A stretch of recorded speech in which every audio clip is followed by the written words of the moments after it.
Extrait numéro 6 du livre Martin Eden de Jack London. Chapitre 2.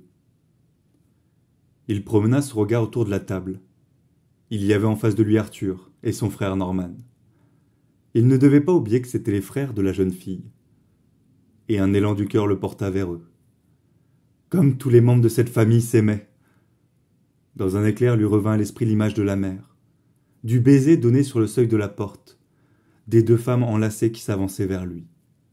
Dans son monde, pareille marque d'affection entre parents et enfants n'existait pas. Il découvrait les hauteurs auxquelles la vie pouvait atteindre dans cette sphère supérieure.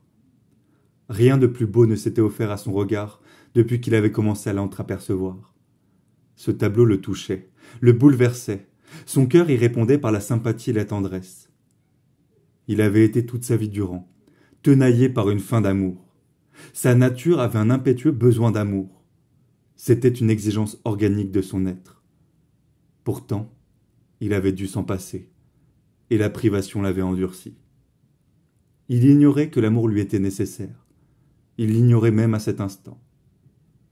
Mais il voyait maintenant l'amour mis en œuvre, et il en était violemment ému, et trouva cela très beau, noble et magnifique.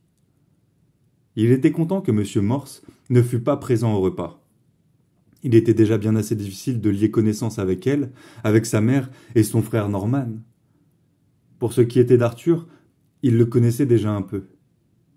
Avec le père à table, sa tâche lui était tout simplement impossible. Il en était certain. Il lui semblait qu'il n'avait jamais besogné aussi durement de sa vie. Les travaux les plus pénibles n'étaient que jeux d'enfants en comparaison.